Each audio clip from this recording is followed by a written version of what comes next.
యేసుక్రీస్తు నామములో మీ అందరికీ శుభములు. ఈరోజు మనము లూకా సువార్త నుండి ప్రశ్నలు మరియు జవాబులు తెలుసుకుందాం. 1.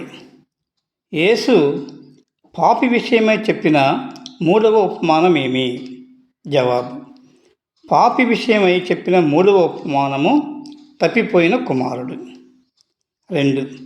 ఈ ఉపమానంలో ఒక మనుషునికి ఎందరు కుమారులు గలరు? జవాబు: ఒక మనుషునికి 2 కుమారులు గలరు. 3. 2 కుమారులలో తన ఆస్తిని పంచిపెట్టమని అడిగినది ఎవరు? జవాబు: చిన్న కుమారుడు తన ఆస్తిని పంచిపెట్టమని అడిగాను. 4. చిన్న కుమారుడు తన ఆస్తిని పంచిపెట్టమనగా తండ్రి ఏం చేశాడు? జవాబు: తండ్రి చిన్న కుమారునికి వాటాగా వచ్చిన ఆస్తిని పంచి ఇచ్చాడు. 5. కొన్ని దినములైన తరువాత చిన్న కుమారుడు ఏమి చేశాడు? జవాబు: కొన్ని దినములైన తరువాత చిన్న కుమారుడు సమస్తమును సమకూర్చుకొని దూరదేశమునకు ప్రయాణమైపోయి అచట తన ఆస్తిని దుర్వ్యాపారం వలన పాడు చేశాను. 6. చిన్న కుమారుడు ఉన్న దేశంలో ఎలాంటి పరిస్థితులు ఉన్నాయి? జవాబు: చిన్న కుమారుడు ఉన్న దేశంలో కరువు ఉంది. 7. ఆ దేశంలో కరువు రాగా చిన్న కుమారుని పరిస్థితి ఎలా ఉంది? తినటానికి తిండి లేక చాలా ఇబ్బంది పడసాగాడు. 8. చేతిలో డబ్బులు లేకపోవటం వలన, కరువు పరిస్థితులు ఉండటం వలన చిన్న కుమారుడు ఏం చేశాడు? జవాబు: చేతిలో సొమ్ము లేకపోవటం వలన, కరువు పరిస్థితులు ఉండటం వలన పందులు మేపు పనికి కుదిరాడు. 9.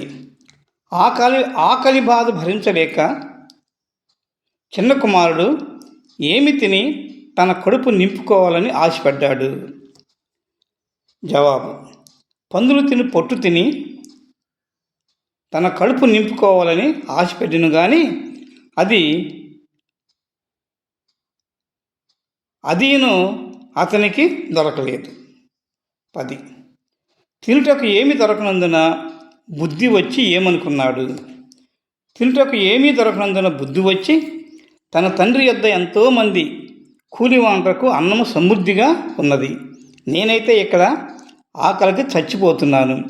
నేను నా తండ్రి యొద్దకు వెళ్ళి, తండ్రి, నేను పరలోకమునకు విరోధముగాను నీ ఎదుటను పాపం చేసి తిని ఇక మీదట నీ కుమారుడునని అనిపించుకున్నటకు యోగ్యుడను కాను, నన్ను నీ కూలి వారిలో ఒకరినిగా పెట్టుకొనమని చెప్పుదుననుకొని లేచి తండ్రి యొద్దకు వచ్చాను.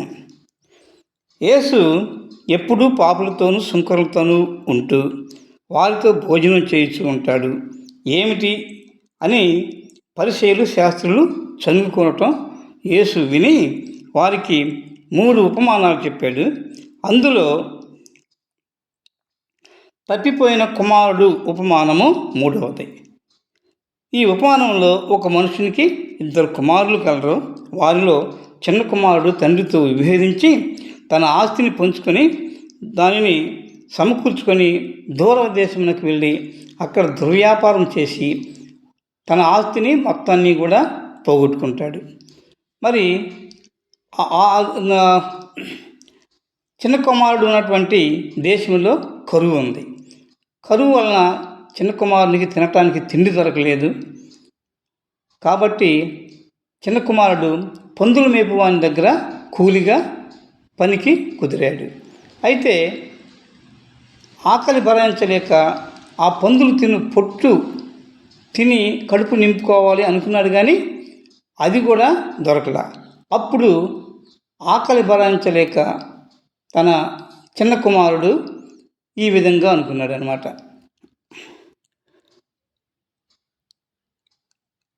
అయితే ఆకలి భరించలేక పందులు తిని పొట్టుతో కడుపు నింపుకుందాం అనుకున్నాడు. అయితే అది కూడా దొరకలా. అప్పుడు చిన్న కుమారునికి బుద్ధి వచ్చి తిరిగి తన తండ్రి వద్దకు వచ్చాడు. ఈ వీడియో మీకు నచ్చినట్లయితే లైక్ చేయండి, సబ్స్క్రైబ్ చేయండి.